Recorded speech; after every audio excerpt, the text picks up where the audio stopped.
11월 15일 화요일 황장수의 뉴스 브리핑 시작하겠습니다.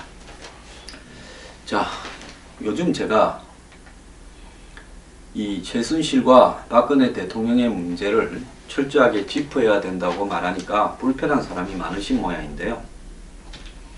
저는 과거에 김대중의 대북 송금, 노무현의 가족들의 부패, 또 이명박 대통령의 4대강이나 자원외교 등과 또 UA 원전과 관련된 문제 전부 다 공개적으로 이야기하고 그것 때문에 핍박을 많이 받았습니다.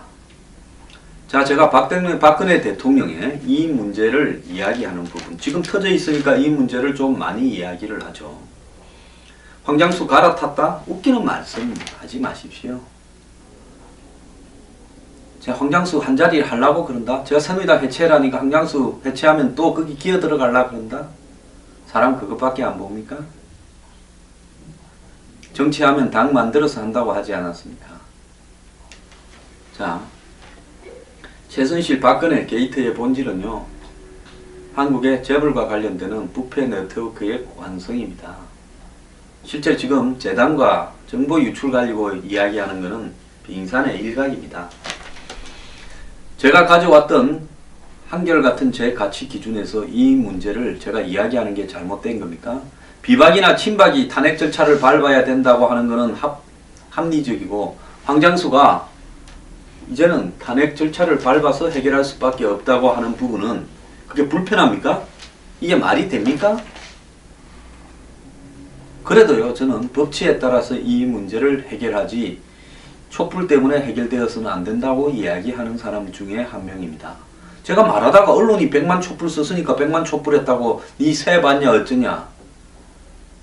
정말 유치찬란한 짓거리 좀 하지 마십시오.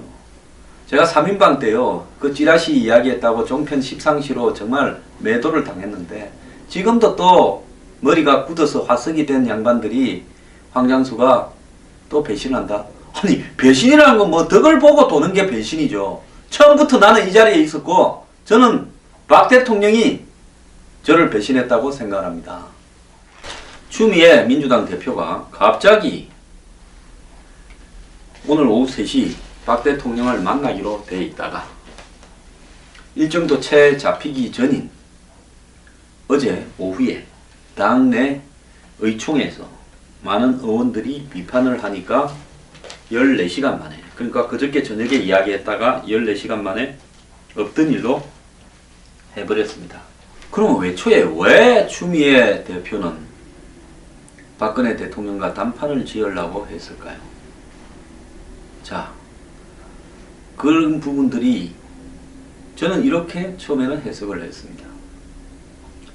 지금 거국중립 내각을 야당이 먼저 던졌다가 야당이 그걸 발을 뺄 즈음에 새누리당이 거국중립 내각을 걸었고, 그 다음에 청와대에서 총리를 국회에서 추천해라고 했고, 물론 김병준 발표가 있었지만 그게 이제 우여곡절 끝에 잘 안되면서 청와대가 추천하라고 지난주에 대통령이 국회에 가서 정세균 의장한테 이야기하지 않았습니까?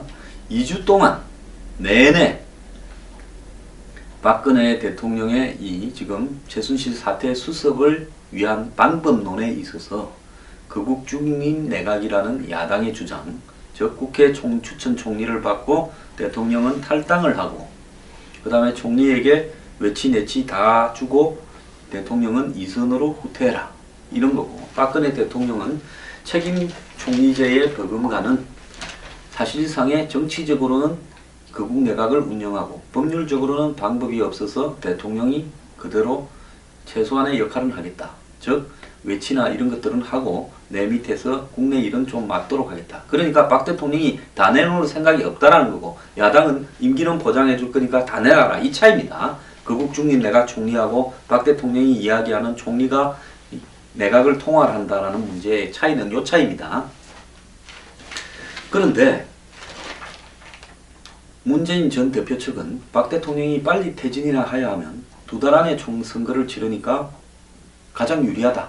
그래서 그런 입장을 원할 건데, 근데 그렇게 하겠다라고 이야기하면 역풍이 거세어서 저거 대통령 역신에 박근혜 퇴진하야 시켰다, 이 소리가 나올까봐 이 말이 하고 싶어서 입 앞에 입 밖에 넣으려고 꾸물꾸물해도 억지로 눌러넣고 있었습니다.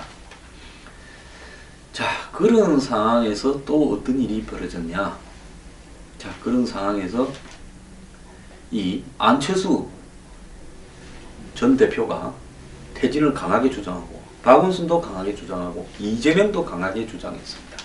이 사이에 이 시위대가 자기들 주장으로는 지난 주말에 100만 명에 이르게 되었습니다. 자, 문재인 대표는 방법은 두 가지 중에 하나를 택하려고 하겠죠. 하나는 앞에 이야기한 것처럼 사실상 문재인 대표 측이 추천한 사람을 박근혜 대통령이 받으면서 이선으로 후퇴하고 임기는 보장해주되 이 새 총리가 외치내치 실권을 다 잡고 대선까지를 치르게 되면서 실질적으로 자기 편이 총리를 하면서 대선까지 가는 과정에서 안정적으로 사정기관과 정보기관 다 장악하고 정보도 장악해서 문재인 전 대표의 대선을 가는 데 있어서 위협 요인들을 제거해주는 부분, 내지는 박근혜 대통령을 빨리 쫓아내고 들어가는 부분, 이 둘 중에 어떤 거를 택할까 하고 문재인 대표는 마음이 왔다 갔다 했을 겁니다. 지난 주말에 갔을 때는 차라리 빨리 쫓아내버리고 선거를 치르는 게 낫지 않겠나. 근데 저 나갈 사람인가? 이게 딜레마겠죠. 이 딜레마 속에서 문재인 전 대표는 이번 주 중에 결단을 하겠다라는 말을 슬쩍 흘렸습니다. 자, 그런데 추미애 대표가 한강호 비서실장 라인, 거기에 뭐 김민석 전 의원도 있답니다. 원래 둘이 친했으니까요. 그래서 어쨌거나 회담을 제안했고, 박 대통령 쪽에서는 아니 땐 꿀뚝에 이게 웬 연기가 나냐, 잘 됐다 해서 회담을 받았죠. 청와대 입장으로서는 어쨌든 야권을 분열시킬 수도 있고, 민주당 하나하고 하면 또 더 나아가서 야권의 제의가 뭔지 알아볼 수도 있고, 적당히 또 구슬러서 또 한 번 더 굴려갈 수가 있습니다. 받아주는 것처럼 했다가 서로 간의 뜻이 안 맞았니 어쩌니 이런 게 자꾸 하면 할수록 청와대는 자신들의 입장이 좀 유리해지고 야권이 무리한 이야기를 너무 많이 한다는 걸 국민들 앞에 부각시켜서 동정론이나 보수 결집을 할 수 있다고 또 생각을 하고 있겠죠. 제 생각으로는 박근혜 대통령은 물러날 생각이 줘도 없다고 봅니다. 자, 그러면 추미애 대표는 박근혜 대통령을 만나서 우리가 추천하는 총리를 받으면 당신 임기를 보장해 주겠다라는 말을 전제로 하고, 이걸 하지 않으면 당신 퇴진운동을 나가서 바로 발표하겠다. 이 두 가지 카드를 가지고 갈라 했겠죠. 자, 여기에서 그러면 왜 이렇게 급작스럽게 이런 결정을 했을까? 전체적으로 보면 그거 굳이 청와대 앞에 가서 제안하고 거부당해서 퇴진 이야기 하는 거나, 안 가고 그냥 이제 안 받으니까 한 3일 시간을 주고 안 받으면 퇴진하겠다 하는 거나 똑같은데 굳이 가려고 했을까요? 추미애 대표가 이 일을 풀어나가는 데서 자신의 정치적 역량을 발휘해서 남한테 보여주려고 그랬을까요? 저는 그것도 아닐 수 있습니다. 한간에 지금 기자들하고 언론사 찌라시에는 매우 놀라운 이야기를 하는 데도 있습니다. 그건 뭔가 하면 지난주에 체포됐는지 자수했는지 모르게 애매하게 체포된 이영복과 추미애 대표의 회담 제안이 관련이 있을 수 있다라는 정권과 찌라시나 일부 기자들의 전언이 한간에 돌아다니고 있습니다. 사실 기자들은 아직 이 문제를 안 쓰고 있는데요. 그래도 제가 이 문제를 하지 않을 수 없는 것이, 이 문제에 대해서 저는 관련성이 있다고 봅니다. 왜냐하면 해운대 LCT 땅 중에서 9,000평이 군부대 땅이었고, 그걸 원 소유주들이 불화를 받으려고 군에 지금 그 불화와 관련된 내용이 매우 비싼 가격을 부르면서 불합리하게 주민들로 하여금 받지 못하도록 압박을 하고 있었기 때문에 주민들이 소송을 내고 있는 단계에서 갑자기 육군본부가 부산도시개발공사로 그 땅을 주는 과정에서 당시에 친노 진영이 개입되어서 깊숙하게 관여했다 이야기가 있었습니다. 자, 이영복을 체포하고 수사하는 정권의 행태로 보면 최순실이 얼마 전에 포스코 건설이 붙는 과정에서 관여가 있지 않나 하는 한간의 의혹이 있습니다. 이영복이 마지막에 한계에 이른 이 사업을, 그러니까 책임을 지고 건설을 하는 시공사가 제대로 없었죠. 이 부분에 있어서 포스코 건설이 붙게 되는 과정에 어떤 이 힘을 빌었을 거다.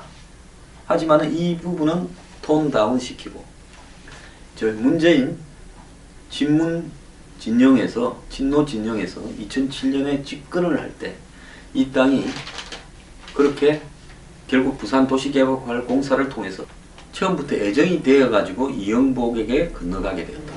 서울 독산동에 그 도하훈련장, 즉 공병부대가 강을 건너는 훈련장 부지도 있었는데, 그 당시에 서울의 알짜배기 부지, 부산의 해운대의 알짜배기 부지 두 군데가 다 이영복 씨로 한태로 가는 과정에서 이 친문 친노 진영에 어떤 형태든 개입이 있었다, 이런 이야기들이 돌아다니고 있고, 실제로 그 내막을 가장 잘 알 이영복 씨가 진술함에 따라서 이 여러 가지 어려움에 처할 수 있는 이 친문 진영에서 소수가 협의를 한 결과 추미애 대표를 박 대통령과 단판을 짓게 했다, 이런 찌라시들이 돌아다니고 있습니다. 이 내용에 대한 사실 진위는 당사자들만 알겠죠. 저는 있는 대로 의혹들을 이야기를 할 뿐입니다.